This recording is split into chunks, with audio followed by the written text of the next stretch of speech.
নমস্কার বন্ধুরা, আমি সাথী।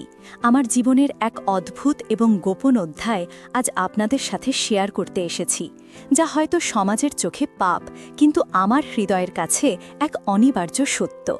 আপনারা যারা আমার এই গল্পটি পড়ছেন বা শুনছেন, তাদের কাছে অনুরোধ, দয়া করে পুরো ঘটনাটি না জেনে আমাকে বিচার করবেন না। আর যদি আমার জীবনের এই গোপন কথাগুলো আপনাদের হৃদয়ে একটুও দাগ কাটে, তবে অবশ্যই চ্যানেলটি সাবস্ক্রাইব করে আমার পাশে থাকবেন। আমার নাম সাথী, বয়স এখন ৩২ ছুঁই ছুঁই। দেখতে শুনতে আমি মন্দ নই, বরং অনেকে বলে আমার চেহারায় নাকি একটা মায়া আছে যা মানুষকে সহজেই টানে। কিন্তু এই রূপ বা গুণ আমার জীবনে কোনো সুখ আনতে পারেনি, অন্তত বিয়ের প্রথম ৫ বছর। আমার বিয়ে হয়েছিল আমার বাবার পছন্দে। আমার স্বামী রাশেদ সাহেব আমার চেয়ে বয়সে প্রায় ২০ বছরের বড়। তিনি একজন প্রতিষ্ঠিত ব্যবসায়ী, সমাজে তার অনেক নামডাক। কিন্তু তার প্রথম পক্ষের স্ত্রী মারা যাওয়ার পর তিনি যখন দ্বিতীয় বিয়ের কথা ভাবেন, তখন আমার বাবা তার অর্থের জৌলুস দেখে আমাকে তার হাতে তুলে দেন। রাশেদ সাহেবের আগের পক্ষের একটি ছেলে আছে, নাম আকাশ। আকাশের বয়স তখন ২২ বছর ছিল যখন আমি এই বাড়িতে নতুন বউ হয়ে আসি। অর্থাৎ আমার আর আমার সৎ ছেলের বয়সের তফাৎ মাত্র ৪ কি ৫ বছরের। ভাবা যায়, যাকে আমি ছেলে বলে ডাকব সে প্রায় আমার সমবয়সী। বিয়ের পর শ্বশুরবাড়িতে এসে আমি এক অদ্ভুত পরিস্থিতির মুখোমুখি হলাম। রাশেদ সাহেব মানুষ হিসাবে খারাপ নন, কিন্তু তিনি বড্ড বেরসিক এবং কাজের পাগল। তার কাছে জীবনের মানে হলো ব্যবসা, টাকা আর মিটিং।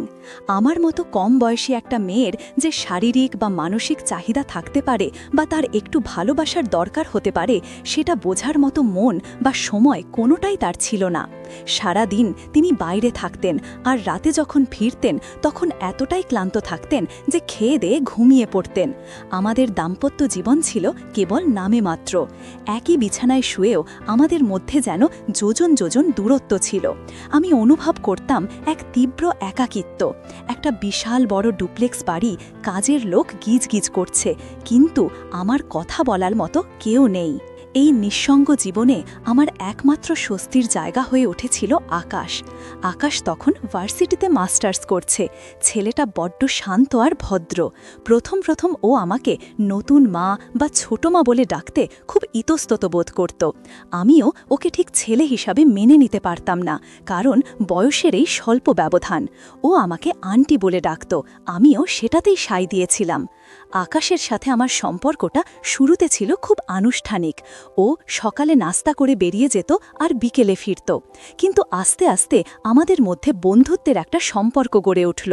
রাশেদ সাহেব যখন ব্যবসার কাজে দিনের পর দিন ঢাকার বাইরে থাকতেন, তখন এই বিশাল বাড়িতে আমি আর আকাশই থাকতাম। কাজের লোকেরা নিজেদের মতো কাজ করে চলে যেত। সেই সময়গুলোতে আকাশ আমার নিঃসঙ্গতা কাটানোর সঙ্গী হয়ে উঠল। ও আমাকে ওর ভার্সিটির গল্প বলতো, বন্ধুদের কথা বলতো। আমিও আমার বাপের বাড়ির গল্প, আমার ছোটবেলার কথা ওর সাথে শেয়ার করতাম। আমার মনে হতো এই বাড়িতে একমাত্র আকাশই আমাকে মানুষ হিসাবে গুরুত্ব দেয়। রাশেদ সাহেবের কাছে আমি ছিলাম কেবল তার ঘরের শোভাবর্ধনকারী আসবাবপত্রের মতো, কিন্তু আকাশের চোখে আমি দেখতাম মুগ্ধতা। ও হয়তো মুখ ফুটে কিছু বলতো না, কিন্তু আমি নারী, আমি পুরুষের চোখের ভাষা বুঝতে পারি। আকাশ যখন আমার হাতের রান্না খেয়ে প্রশংসা করত, তখন ওর চোখে এক অন্যরকম তৃপ্তি দেখতাম। ও যখন আমার শাড়ি পরার প্রশংসা করত, তখন আমার বুকের ভেতরটা কেঁপে উঠত। আমি জানতাম এটা অন্যায়, আমি সম্পর্কে ওর মা হই, কিন্তু মনের লাগাম কি আর সবসময় টেনে ধরা যায়? বিশেষ করে যখন নিজের স্বামী দিনের পর দিন অবহেলা করে, তখন কাছের মানুষটার একটু সহানুভূতিও অনেক বড় মনে হয়। ঘটনাটা ঘটেছিল গত বর্ষাকালে, আষাঢ় মাস। রাশেদ সাহেব ব্যবসার কাজে জুরিখ গিয়েছিলেন ১ সপ্তাহের জন্য। বাড়িতে আমি আর আকাশ। কাজের বুয়া হঠাৎ অসুস্থ হয়ে ছুটিতে চলে গেছে। রান্নাবান্না থেকে শুরু করে সব কাজ আমাকেই করতে হচ্ছিল। আকাশ আমাকে সাহায্য করার জন্য বারবার এগিয়ে আসছিল, কিন্তু আমি ওকে না করে দিচ্ছিলাম। একদিন সকাল থেকেই আকাশ খুব মেঘলা ছিল। দুপুরের পর থেকে শুরু হলো মুষলধারে বৃষ্টি, সেই সাথে লোডশেডিং। পুরো এলাকা অন্ধকার। যে জেনারেটরটা হঠাৎ বিকল হয়ে গেছে। আমি মোমবাতি জ্বালিয়ে ড্রয়িং রুমে বসেছিলাম। আকাশ তখনও বাড়ি ফেরেনি। আমার খুব চিন্তা হচ্ছিল। একে তো দুর্যোগপূর্ণ আবহাওয়া, তার ওপর ও বাইক নিয়ে বেরিয়েছে। আমি বারবার ওর ফোনে কল করছিলাম, কিন্তু নেটওয়ার্কের সমস্যার কারণে লাইন পাচ্ছিলাম না। রাত যখন 8টা বাজল তখন আকাশ ফিরল। ও পুরো ভিজে চুপচুপে হয়ে গেছে, শার্ট প্যান্ট সব শরীরের সাথে লেপ্টে আছে। ওকে দেখে আমার কেন জানি খুব মায়া হলো। আমি দৌড়ে গিয়ে তোয়ালে নিয়ে এলাম। বললাম, তুমি এত দেরি করলে কেন, আর ফোন কেন ধরছিলে না? আকাশ কাঁপতে কাঁপতে বলল, রাস্তায় খুব জ্যাম ছিল আর বৃষ্টির কারণে বাইক চালাতে পারছিলাম না। ফোনের চার্জ শেষ হয়ে গিয়েছিল। আমি নিজ হাতে ওর মাথা মুছে দিলাম। ওর ভেজা চুলের স্পর্শ আমার হাতে লাগতেই আমার শরীরের ভেতর দিয়ে একটা অদ্ভুত শিহরণ বয়ে গেল। এত কাছ থেকে ওকে আগে কখনো দেখিনি। বৃষ্টির জলে ভেজা ওর ফর্সা শরীরটা মোমবাতির আলোয় অদ্ভুত সুন্দর লাগছিল। আমি নিজেকে সামলে নিয়ে বললাম, তুমি তাড়াতাড়ি গিয়ে ফ্রেশ হয়ে নাও, আমি তোমার জন্য কফি করে আনছি। আকাশ মাথা নেড়ে নিজের ঘরে চলে গেল। আমি রান্নাঘরে গিয়ে কফি বানালাম। বাইরে তখনও ঝমঝমিয়ে বৃষ্টি পড়ছে। জানলার কাছে বৃষ্টির ফোঁটাগুলো আছড়ে পড়ছে। আমার মনের ভেতরও তখন এক অদ্ভুত ঝড় চলছে। কফি নিয়ে আমি আকাশের ঘরের দরজায় টোকা দিলাম। ভেতর থেকে কোনো সাড়া এলো না। দরজাটা আলতো করে ঠেলতেই খুলে গেল। আমি ভেতরে ঢুকে দেখলাম আকাশ বিছানায় শুয়ে আছে। গায়ে কোনো জামা নেই, শুধু একটা টাওয়েল পরে আছে। সম্ভবত ও গোসল সেরে বেরিয়েছে, কিন্তু ক্লান্তিতে শুয়ে পড়েছে। ওর খালি গা দেখে আমার চোখ লজ্জায় নুয়ে যাওয়ার কথা ছিল, কিন্তু আমি চোখ ফেরাতে পারলাম না। ওর সুঠাম দেহ, চওড়া বুক দেখে আমার বুকের ধুকপুকানি বেড়ে গেল। আমি ভিড় পায়ে ওর কাছে গেলাম। কফির মগটা সাইড টেবিলে রাখলাম। ডাকলাম, আকাশ, আকাশ, কফিটা খেয়ে নাও। আকাশ নড়ল না। আমি ওর কপালে হাত রাখলাম। দেখি জ্বরে গা পুড়ে যাচ্ছে। বৃষ্টিতে ভিজে ওর জ্বর এসে গেছে। আমার খুব ভয় হলো। বাড়িতে আর কেউ নেই, ডাক্তার ডাকার মতো অবস্থাও নেই বাইরে, যা ঝড় বৃষ্টি। আমি তাড়াতাড়ি গিয়ে আমার ঘর থেকে জ্বরের ওষুধ আর থার্মোমিটার নিয়ে এলাম। ওর জ্বর মেপে দেখলাম 103 ডিগ্রি। আমি ভয় পেয়ে ওকে ডাকলাম, আকাশ, ওঠো, ওষুধটা খেয়ে নাও। আকাশ চোখ মেলল। ওর চোখ দুটো লাল হয়ে আছে। ও আমাকে দেখে দুর্বল গলায় বলল, আন্টি, আমার খুব শীত করছে। আমি ওষুধটা খাইয়ে দিলাম। তারপর আলমারি থেকে একটা মোটা কম্বল বের করে ওর গায়ে জড়িয়ে দিলাম। কিন্তু ওর কাঁপুনি কমছিল না, ও ঠক ঠক করে কাঁপছিল। আমি ওর তাসে বসে ওর মাথায় জলপট্টি দিতে শুরু করলাম। সারা রাত আমি ওর শিয়রে বসে রইলাম। বাইরে ঝড় থামার কোনো লক্ষণ নেই। মাঝে মাঝে বিদ্যুৎ চমকাচ্ছে, আর সেই আলোয় আকাশের ফর্সা মুখটা আরও মায়াবী লাগছে। রাত যত গভীর হতে লাগল, আমার মনের বাঁধন তত আলগা হতে লাগল। আমি নিজেকে বারবার বোঝালাম যে ও আমার ছেলে, কিন্তু আমার অবচেতন মন আমাকে অন্য কথা বলছিল। আমি ভাবছিলাম, রাশেদ সাহেব যদি আজ এখানে থাকতেন, তবে কি তিনি আমার দিকে ফিরেও তাকাতেন? তার কাছে তার ব্যবসায়ী সব। আর এই ছেলেটা যে আমার কেউ নয়, সে আজ আমার সেবায় কতটুকু নির্ভর করছে। ভোরের দিকে আকাশের জ্বরটা একটু কমল। ও ঘামতে শুরু করল। আমি ওর গা মোছানোর জন্য তোয়ালেটা ভিজিয়ে নিলাম। ওর বুক পিঠ মুছতে দিতে দিতে আমার হাত কাঁপছিল। আমি অনুভব করছিলাম এক নিষিদ্ধ উত্তেজনা। আকাশ ঘুমের ঘোরে আমার হাতটা খপ করে ধরে ফেলল। আমি চমকে উঠলাম। ও বিড়বিড় করে বলল, যেও না, প্লিজ যেও না। আমি জানি ও হয়তো জ্বরের ঘোরে ভুল বকছে, কিন্তু ওই মুহূর্তে ওই কথাটুকু আমার কাছে অমৃতের মতো মনে হলো। আমি ওর কানের কাছে মুখ নিয়ে ফিসফিস করে বললাম, আমি যাব না আকাশ, আমি এখানেই আছি। সেই রাতে আর আমার নিজের ঘরে যাওয়া হলো না। আমি আকাশের বিছানার এক পাশে হেলান দিয়ে বসে রইলাম। কখন যে আমার চোখ লেগে গেছে বুঝতে পারিনি। সকালে যখন ঘুম ভাঙল, তখন দেখি বৃষ্টি থেমে গেছে, কিন্তু আকাশ এখনও মেঘলা। আকাশ আমার দিকে তাকিয়ে আছে, ওর চোখে এক অদ্ভুত দৃষ্টি। আমি লজ্জিত হয়ে উঠে দাঁড়াতে গেলাম, কিন্তু আকাশ আমার হাতটা ধরে ফেলল। ও বলল, আন্টি, কাল সারা রাত তুমি আমার জন্য জাগলে? আমি চোখ নামিয়ে বললাম, তোমার অনেক জ্বর ছিল। আকাশ বলল, তুমি না থাকলে আমি হয়তো মরেই যেতাম। আমি হাসার চেষ্টা করে বললাম, ধুর বোকা, জ্বরে কেউ মরে নাকি? আকাশ আমার হাতটা ছাড়ল না। ও আমার হাতের তালুতে নিজের গালটা ঘষল। ওর গালে খোঁচা খোঁচা দাড়ি আমার হাতে সুরুসুরি দিচ্ছিল। আমার শরীর অবশ হয়ে আসছিল।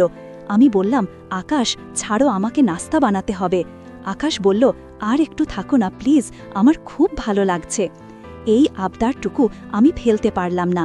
সৎ মায়ের কাছে সৎ ছেলের এই আবদার কি শুধুই আবদার, নাকি এর পেছনে লুকিয়ে আছে অন্য কোনো অব্যক্ত কথা? আমি আবার বসে পড়লাম। আকাশ আমার কোলের ওপর মাথা রাখল। একটা প্রাপ্তবয়স্ক ছেলে আমার কোলে মাথা রেখে শুয়ে আছে, এটা দৃশ্য তো খুবই বেমানান, কিন্তু আমাদের দুজনের মনের অবস্থা তখন সমাজের নিয়ম মানার মতো ছিল না। আমি আলতো করে ওর চুলে বিলি কেটে দিতে লাগলাম। আমাদের কারো মুখে কোনো কথা নেই, নীরবতায় যেন সব কথা বলে দিচ্ছিল। দুদিন পর আকাশ পুরোপুরি সুস্থ হয়ে উঠিল, কিন্তু ওই এক রাতের ঘটনা আমাদের সম্পর্কের মোড় ঘুরিয়ে দিল। আমাদের মধ্যকার সেই আনুষ্ঠানিক দেয়ালটা ভেঙে গেল। এখন আকাশ আমার সাথে আরও বেশি খোলামেলা কথা বলে। আমরা একসাথে বসে টিভি দেখি, লুডো খেলি। রাশেদ সাহেব ফিরে এলেন, কিন্তু তিনি সেই আগের মতোই ব্যস্ত। তিনি বুঝতেই পারলেন না তার অনুপস্থিতিতে তার স্ত্রী আর পুত্রের মধ্যে এক অন্যরকম রসায়ন তৈরি হয়েছে। তবে আসল ঘটনা ঘটল তার মাসখানেক পর। সামনেই ছিল আমার জন্মদিন। রাশেদ সাহেব বরাবরের মতো ভুলে গেলেন, কিন্তু আকাশ ভুলল না। ও আমাকে সারপ্রাইজ দেওয়ার জন্য বলল, আন্টি চলো, আজ আমরা বাইরে ডিনার করব। আমি বললাম, তোর বাবা তো বাড়িতে নেই, তিনি ফিরলে যাব। আকাশ জিদ ধরল, বলল, বাবা তো কবে ফিরবে ঠিক নেই, আজ তোমার জন্মদিন, আমরা সেলিব্রেট করব না, চলো প্লিজ। আমি ওর আবদার ফেলতে পারলাম না। আমি আমার সবচেয়ে সুন্দর শাড়িটা পরলাম, লাল রঙের বেনারসি, সাথে মানানসই গয়না। সাজার পর আয়নায় নিজেকে দেখে আমি নিজেই মুগ্ধ হলাম। আকাশ আমাকে দেখে হাঁ হয়ে তাকিয়ে রইল, বলল, আন্টি তোমাকে আজ কোনো দেবীর মতো লাগছে। আমি লজ্জায় লাল হয়ে গেলাম। আমরা একটা নামী রেস্টুরেন্টে গেলাম। সেখানে ক্যান্ডেল লাইট ডিনারের আয়োজন করেছিল আকাশ। পরিবেশটা ছিল খুব রোম্যান্টিক, মৃদু মিউজিক বাজছিল। আমরা খাওয়া দাওয়া করলাম, অনেক গল্প করলাম। আকাশ আমাকে একটা গিফট দিল। খুলে দেখি একটা হীরের আংটি। আমি অবাক হয়ে বললাম, এত দামি গিফট তুই কোথায় পেলি টাকা?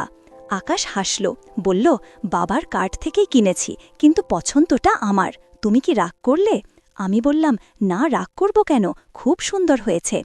ও আমার হাতে আংটিটা পরিয়ে দিল। ওর স্পর্শে আমি আবার সেই শিহরণ অনুভব করলাম। ফেরার পথে গাড়িতে আমরা পাশাপাশি বসেছিলাম।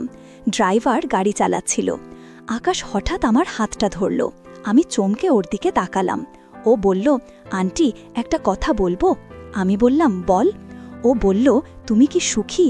আমি থমকে গেলাম। এমন প্রশ্ন আমাকে কেউ কখনো করেনি। আমি আমতা আমতা করে বললাম, কেন সুখী হব না, আমার তো সব আছে। আকাশ বলল, সব থাকলেই কি মানুষ সুখী হয়? আমি তো দেখি তুমি এই বিশাল বাড়িতে একা একা ঘুরে বেড়াও। বাবার তো তোমার জন্য সময়ই নেই। তোমার এই যৌবন, এই রূপ সব কি এভাবেই নষ্ট হবে? আকাশের কথাগুলো তীরের মতো আমার বুকে বিঁধল। আমি কোনো উত্তর দিতে পারলাম না। আমার চোখ দিয়ে জল গড়িয়ে পড়ল। আকাশ আমার চোখের জল মুছে দিল, বলল, কেঁদো না আন্টি, আমি আছি তো, আমি তোমাকে কষ্ট পেতে দেব না। ওর এই কথাটার মধ্যে যে ইঙ্গিত ছিল তা বোঝার মতো বয়স আমার হয়েছে, কিন্তু আমি তাকে থামাইনি, কারণ আমি নিজেও চাইছিলাম কেউ আমাকে বুঝুক, কেউ আমাকে ভালোবাসুক। বাড়ি ফিরে আমি আমার ঘরে চলে গেলাম। রাশেদ সাহেব তখনও ফেরেননি। আমি কাপড় চেঞ্জ করে শুয়ে পড়লাম, কিন্তু চোখে ঘুম আসছিল না। আকাশের কথাগুলো বারবার কানে বাজছিল। রাত তখন 12টা। হঠাৎ আমার দরজায় টোকা পড়ল। আমি ধর্মর করে উঠে বসলাম। ভাবলাম, রাশেদ সাহেব এলেন বুঝি। দরজা খুলে দেখি আকাশ দাঁড়িয়ে আছে, হাতে এক গ্লাস দুধ। ও বলল, আন্টি তুমি রাতে কিছু খাওনি, তাই দুধটা নিয়ে এলাম। আমি বললাম, তুই এখনো ঘুমাসনি? ও বলল, না, ঘুম আসছিল না। ও ভেতরে এলো, গ্লাসটা টেবিলে রাখল। তারপর আমার দিকে তাকিয়ে বলল, আন্টি তোমাকে ওই শাড়িতে খুব সুন্দর লাগছিল। আমি বললাম, ধন্যবাদ, এখন যা শুয়ে পড়। আকাশ নড়ল না। ও এগিয়ে এসে আমার হাতটা ধরল। ওর হাত কাঁপছিল। ওর চোখে আমি সেই আদিম নেশা দেখতে পাচ্ছিলাম, যা একজন পুরুষের চোখে নারীর জন্য থাকে। ও ফিসফিস করে বলল, আন্টি আমি তোমাকে ভালোবাসি, আমি জানি এটা পাপ, কিন্তু আমি নিজেকে আটকাতে পারছি না। প্রথম যেদিন তোমাকে দেখেছিলাম সেদিন থেকেই আমি তোমার প্রেমে পড়ে গেছি। আমি স্তব্ধ হয়ে গেলাম। সৎ ছেলে আমাকে ভালোবাসে, এ আমি কি শুনছি? আমার উচিত ছিল ওকে কষে একটা চড় মারা বা ঘর থেকে বের করে দেওয়া, কিন্তু আমি সেটা পারলাম না। আমার ভেতরেও যে অবদমিত নারী সত্তাটা ছিল সে যেন জেগে উঠল। আমি বললাম, আকাশ, এটা অন্যায়, তোর বাবা জানলে কি হবে? আকাশ বলল, কেউ জানবে না আন্টি, এটা শুধু তুমি আর আমি জানব। বাবা তোমাকে কদর করতে জানে না, কিন্তু আমি জানি। আমাকে একবার সুযোগ দাও তোমাকে সুখী করার। ও আমাকে জড়িয়ে ধরল। আমি প্রথম একটু বাধা দেওয়ার চেষ্টা করলাম, কিন্তু ওর গায়ের জোর আর আমার মনের দুর্বলতার কাছে আমি হার মানলাম। ও আমাকে নিবিড়ভাবে জড়িয়ে ধরল। ওর বুকের উষ্ণতা আমার শরীরের সব প্রতিরোধ ভেঙে দিল। আমি ওর বুকে মাথা রেখে কান্না করলাম। এ কান্না ছিল আমার এতদিনের জমানো কষ্টের, আমার একাকিত্বের আর আমার পাপবোধের। আকাশ আমাকে সান্ত্বনা দিতে দিতে আমার চিবুক তুলে ধরল। তারপর আমার ঠোঁটে সেই মুহূর্তের বর্ণনা আমি ভাষায় প্রকাশ করতে পারবো না। সেটা ছিল এক ঝড়ের মতো। সব ন্যায় অন্যায়, সব নিয়মনীতি সেই ঝড়ে মুড়ে গেল। আমরা ভেসে গেলাম এক নিষিদ্ধ আবেগের স্রোতে। সেই রাতের পর থেকে আমাদের জীবন সম্পূর্ণ বদলে গেল। বাইরে আমরা আগের মতোই মা ছেলের অভিনয় করে যেতাম, কিন্তু এই 4 দেয়ালের মাঝে আমরা ছিলাম প্রেমিক প্রেমিকা। রাশেদ সাহেব কিছুই সন্দেহ করলেন না। তিনি তার ব্যবসা আর টাকা নিয়েই মেতে রইলেন, আর আমি পেলাম নতুন এক জীবন। আকাশের ভালোবাসায় আমি পূর্ণতা পেলাম। জানি সমাজ এটাকে নোংরা বলবে, পাপ বলবে, কিন্তু আমার কাছে এটা ছিল বাঁচার অবলম্বন। আকাশ আমার প্রতিটি ছোটখাটো আবদার পূরণ করত। কখনো চুড়ি কিনে আনত, কখনো আইসক্রিম খাওয়ার জন্য বায়না ধরত। আমি ওর আবদার মেটাতাম, ও আমার। আমাদের এই গোপন সম্পর্ক দিনের পর দিন গভীর হতে লাগল। তবে ভয় যে ছিল না তা নয়। সব সময় মনে হতো, যদি কেউ জেনে যায়, যদি রাশেদ সাহেব জেনে যান। কিন্তু ওই যে কথায় আছে, চোরের মন বোচকার দিকে। আমরা খুব সাবধানে থাকতাম। তবে পাপ কি আর চিরকাল চাপা থাকে? একদিন দুপুরে আমরা যখন ড্রয়িং রুমে বসে গল্প করছিলাম, তখন হঠাৎ কলিং বেল বেজে উঠল। কাজের বুয়া দরজা খুলল। দেখি আমার এক দূর সম্পর্কের ননদ এসেছে। সে আমাদের দুজনকে অত ঘনিষ্ঠভাবে বসে থাকতে দেখে একটু অবাক হলো। আমি তাড়াতাড়ি সরে বসলাম। সে কিছু বলল না, কিন্তু তার চাউনিটা আমার ভালো লাগলো না। সে চলে যাওয়ার পর আমি খুব ভয় পেয়ে গেলাম। আকাশকে বললাম, আকাশ, আমাদের সাবধান হতে হবে, আপা যদি কিছু সন্দেহ করে থাকে। আকাশ আমাকে আশ্বস্ত করল, বলল, ধুর, তুমি বেশি চিন্তা করছো, উনি কিছু বোঝেননি। কিন্তু আমার মন মানল না। সেই থেকে আমি একটু দূরত্ব বজায় রাখার চেষ্টা করলাম, কিন্তু আকাশ নাছোড় বান্দা। ও আমাকে ছাড়া থাকতেই পারে না। ওর এই পাগলামি আমাকে আরও বিপদে ফেলল। একদিন রাশেদ সাহেব হুট করে ট্রিপ থেকে 2 দিন আগেই ফিরে এলেন। সেদিন রাতে আমি আর আকাশ আমার ঘরে কথা বলছিলাম। দরজাটা একটু ভেজানো ছিল, আমরা খেয়াল করিনি। রাশেদ সাহেব সিঁড়ি দিয়ে উঠছিলেন। তিনি হয়তো আমাদের গলার আওয়াজ পেয়েছিলেন। তিনি দরজার কাছে এসে থমকে দাঁড়ালেন। আমরা তখন একে অপরের হাত ধরে বসেছিলাম। আকাশ বলছিল, আন্টি, চলো আমরা কোথাও পালিয়ে যাই, আমি আর এভাবে লুকিয়ে থাকতে পারছি না। আমি বলছিলাম, পাগল হয়েছিস, কোথায় যাব, আমাদের সমাজ মেনে নেবে না। ঠিক সেই মুহূর্তে রাশেদ সাহেব ঘরে ঢুকলেন। তার মুখ রাগে লাল হয়ে আছে। তিনি চিৎকার করে বললেন, এসব কি হচ্ছে? আমি আর আকাশ ভয়ে ছিটকে সরে গেলাম। রাশেদ সাহেব আকাশের দিকে তেড়ে গেলেন, ঠাস করে একটা চড় মারলেন ওর গালে। বললেন, কুলাঙ্গার, তুই আমার ছেলে, নিজের মায়ের বয়সী মহিলার দিকে নজর দিতে তোর লজ্জা করল না? আর তুমি, আমি তোমাকে রাস্তা থেকে তুলে এনে রানী করে রেখেছিলাম, আর তুমি আমার পিঠে ছুরি মারলে? ছি! আমি লজ্জায় মাটিতে মিশে যাচ্ছিলাম। কোনো কথা বলার মুখ আমার ছিল না। আকাশ কিন্তু ভয় পেল না। ও বাবার চোখের দিকে তাকিয়ে বলল, হ্যাঁ, আমি ভালোবাসি আন্টিকে। তুমি তো তাকে শুধু অবহেলাই করেছ, তাকে তো কখনো স্ত্রী হিসাবে মর্যাদা দাওনি। সে তো তোমার বাড়িতে শুধু একটা শোপিস হয়েছিল। আমি তাকে ভালোবাসা দিয়েছি। এতে যদি পাপ হয় তবে আমি পাপী। রাশেদ সাহেব স্তম্ভিত হয়ে গেলেন।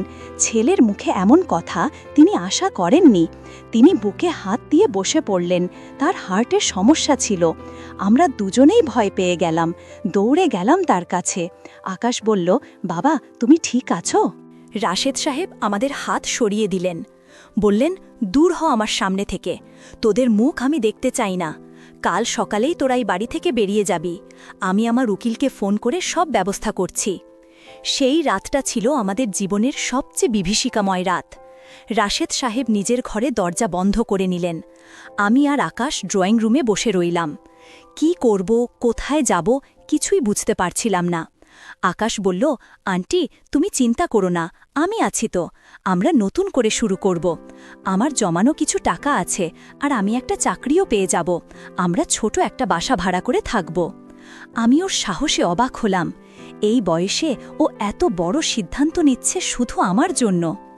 পরদিন সকালে আমরা সামান্য কিছু কাপড় চোপড় নিয়ে সেই বিশাল অট্টালিকা ছেড়ে বেরিয়ে এলাম। পেছনে ফেলে এলাম আমার এত দিনের সংসার, আমার অতীত, সামনে এক অনিশ্চিত ভবিষ্যৎ। কিন্তু আমার পাশে ছিল আকাশ। আমার হাতটা শক্ত করে ধরেছিল ও। আমরা একটা ছোট শহরে চলে এলাম। সেখানে আকাশ একটা ছোটখাটো চাকরি জোগাড় করল। আমরা একটা এক রুমের বাসা ভাড়া নিলাম। সেখানে আমাদের কোনো বিলাসিতা নেই, এসি নেই, গাড়ি নেই, কিন্তু যেটা আছে তা হলো শান্তি আর ভালোবাসা। আকাশ অফিস থেকে ফিরে আমার সাথে গল্প করে। আমরা একসাথে রান্না করি, একসাথে খাই। রাশেদ সাহেব আমাদের ডিভোর্স লেটার পাঠিয়েছিলেন। আমি সই করে দিয়েছি। তিনি হয়তো আমাদের অভিশাপ দিচ্ছেন, সমাজ হয়তো আমাদের ছি ছি করছে, কিন্তু আমরা জানি আমরা একে অপরের পরিপূরক। আমার সৎ ছেলের আবদার মেটাতে গিয়ে আমি হারিয়েছি আমার সামাজিক মর্যাদা, আমার বিত্ত বৈভব, কিন্তু পেয়েছি এক বুক ভালোবাসা যা আমাকে বাঁচিয়ে রেখেছে। মাঝে মাঝে রাতে যখন আকাশ আমার পাশে ঘুমায়, আমি ওর মুখের দিকে তাকিয়ে থাকি। ভাবি, আমি কি ভুল করলাম নাকি ঠিক করলাম? উত্তরটা হয়তো সময়ই দেবে, কিন্তু আপাতত আমি সুখী। এই নিষিদ্ধ সুখের মাঝেও আমি এক অদ্ভুত প্রশান্তি খুঁজে পেয়েছি। আকাশের ভালোবাসার আবদার আমাকে নতুন করে নারী হিসাবে জন্ম দিয়েছে। এই ছিল আমার জীবনের গল্প। জানি না আপনারা এটাকে কিভাবে নেবেন, তবে ভালোবাসার কোনো নিয়ম নেই, কোনো বাঁধন নেই, এটা আমি হাড়ে হাড়ে টের পেয়েছি। হয়তো আমাদের এই সম্পর্ক কোনো সংজ্ঞায় পড়ে না, কিন্তু এটা তো সত্য যে আমরা একে অপরকে ভালোবাসি, আর ভালোবাসাই তো জীবনের মূল মন্ত্র। ভালো থাকবেন সবাই।